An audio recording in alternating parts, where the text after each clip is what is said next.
Hello, welcome to iansstudio, and in this video I'm going to show you how you create that wonderful candy floss effect, that blurred water effect when photographing waterfalls.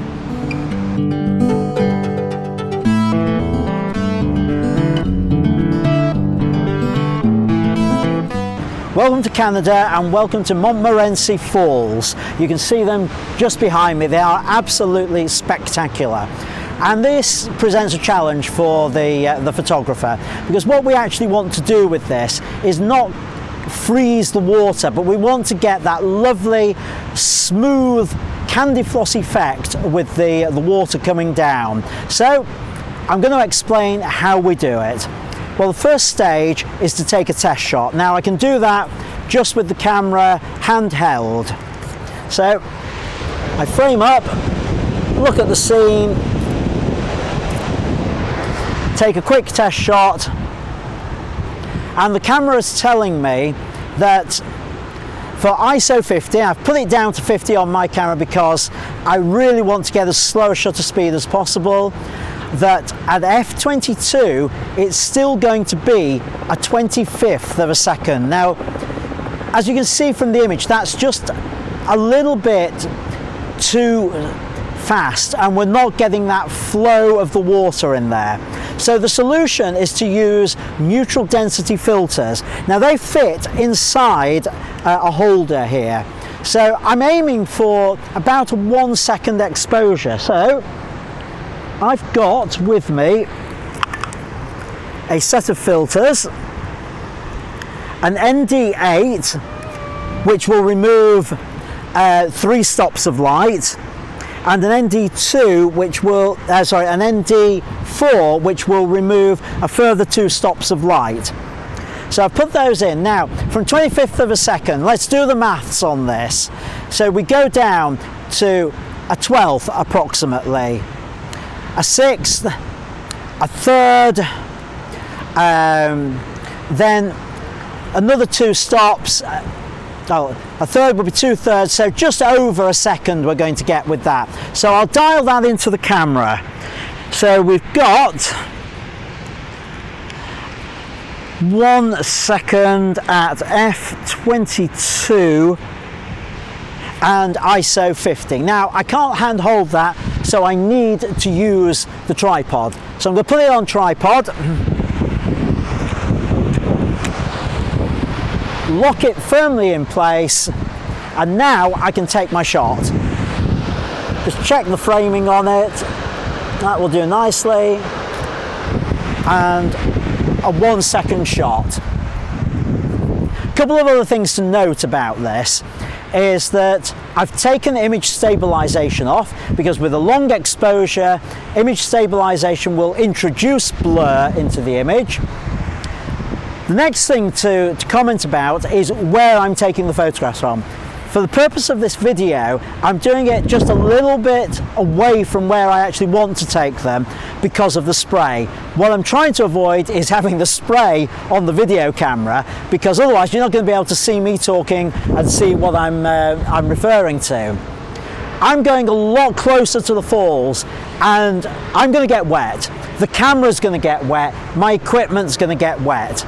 So how do I do it and make sure I don't get those droplets on the viewfinder? Well, I have in my pocket, in a plastic bag, a lens cloth.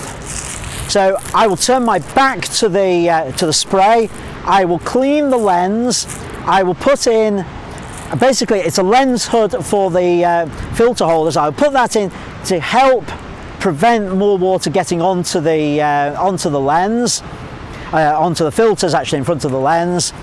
And then when I'm ready to take the shot, just before, I will move that out and then release the shutter, and hopefully the amount of moisture on the lens will be kept to an absolute minimum. So I'm going to finish this video now with a slideshow of some of the images I've created here at Montmorency. There'll be the candy floss images that I'm going to create now. There'll be some of the others of the area. So I hope you found this helpful.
planning to take.